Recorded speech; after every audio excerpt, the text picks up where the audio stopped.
this idea, أن تحكموا بالعدل, is a little bit different from أن تعدلوا. أن تعدلوا could mean, and you'll be fair.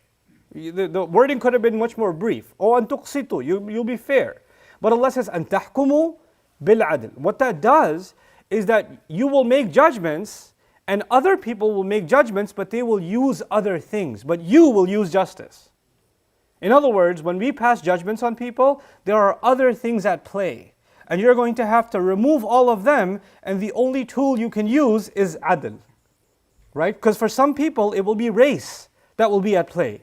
For some people, it will be their own experience that will be at play. Let's just give you a simple example. A lot of people, when they have a lot of free time, they watch things, daytime courtroom drama, like, Judge Judy type stuff, right? And they love to watch somebody get humiliated and not heard or yelled at or whatever. But imagine a scenario where there's something like a divorce court, right? And the judge himself went through a divorce. So the guy went through a rough divorce and he lost everything. And now there's a court case in front of him, and there's a man and a woman that are getting divorced. He doesn't see a man and a woman. He sees that woman, he sees his ex-wife who took everything. And he's going to wreck her in this case, because in his head, he's already made a judgment based on his own experience. His own personal experience is now tainting his opinion of how he should judge this case. You understand? So that's actually him utilizing his personal experience, his anecdotal experience, as opposed to justice. But he has the title and he can use the law. Just because you're using the law, you don't have to be just. I mean, people that have dealt with lawyers know that. They say, what do you want to win? If nobody says, I'm going to a lawyer to get justice. They say, I want to win this case. And the lawyer says, well, you want to be fair? No, I just want to win this case. Like sometimes when you go to a crooked accountant, they don't say, hey, I'm going to do your taxes. They say, how much you want to pay in taxes? Because the idea being that I'm going to make this work legally, there are loopholes I can use. Our concern isn't justice. Our concern is getting you what you want. Right? That's our primary concern. Then you put justice aside. So sometimes we make judgments, and other factors, other motivations are at play. But Allah says the motivation that needs to be at play is justice itself. So now let's talk about justice, because we're going to talk about it in 4 ways, four dimensions of it. The word adl is being used. There are other words in Arabic for justice, but the word that's being used in this ayah is al-adl. إِذَا حَكَمْتُمْ بَيْنَ النَّاسِ أَن تَحْكُمُوا بِالْعَدْلِ. The word adl actually comes in Arabic from the word idl. And idl was, in old times they didn't have like cars with big trunks and, vans and trucks and things like that. Their truck was a camel. That's what they had. And, the camel is pretty skinny on top, so you can't keep loading stuff on top, it'll fall off. So what they used to do is put a bunch of luggage on one side, tie it to a rope, and equal weight luggage on the other side so it can carry the whole load. Because if they can't put all that stuff on top, because they don't have flat trunk space on the camel. So they've got to put weight on both sides and tie it together. Now obviously if one side is heavier than the other, then it's going to tip over. Or it's going to hurt the camel, because it's going to have more pressure on one side of its body than the other. So the two sides have to be the same weight for it to be able to walk. You understand? So one side of that, when it's equal in weight to the other side of that, that's called a idl.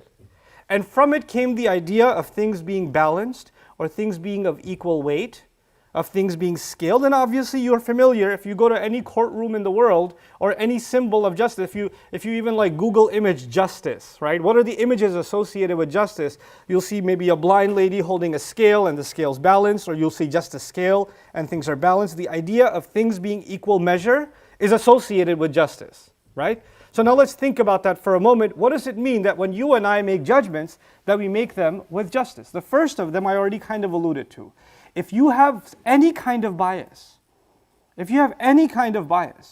somebody could have a bias towards Muslims, somebody else could have a bias towards non-Muslims. You could say, oh man, this judge, he hates Muslims and he went after me or whatever. But it could be a Muslim society and it's a Muslim judge and he hates Hindus, and there's a Hindu guy standing in front of him and he goes against him because he used his bias against Hindus to make that judgment.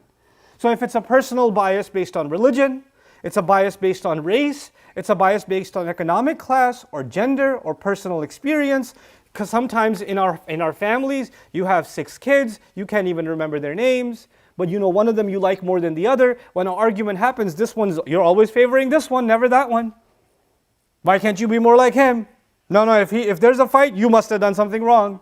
Because you already have a bias, you're kind of leaning towards one of them, so the other one gets the shorter end of the stick every time. This is a bias, which means one side weighs heavier than the other. So you can't have justice. So the first problem with justice is bias, is actually bias. And we have to check ourselves, ask ourselves, are we people of bias? I'm reminded of a famous story of the time when Umar radiallahu anhu served as the Supreme Court judge. And a great companion of the Prophet ﷺ, Ali radiallahu anhu, had a disagreement with a Jewish man. And they had a case about some money and that was owed. And they came to, some assets that were owed. And they came to Umar radiallahu anhu, and of course, the job of a judge is to hear both sides. So he asks both sides, what happened? And so he asked the Jewish man and he told his story, And then he turned to Ali and said, Amma anti Aba Hassan? Father of Hassan, what do you say?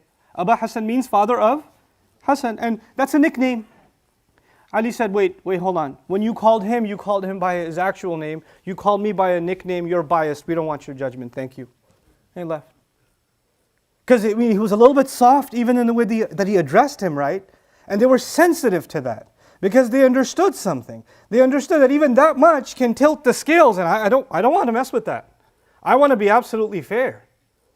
I want to be absolutely 100% fair. Can you imagine? This idea that there's somehow any bias can make its way in a judgment that will go in my favor.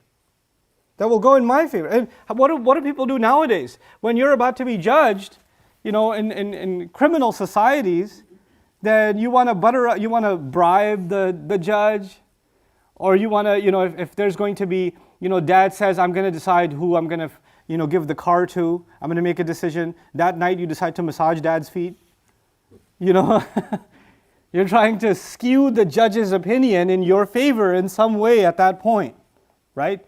And that's the first problem when justice goes away. When you are making verdicts between people, do not let anybody do you favors. Do not let anybody tilt your scales.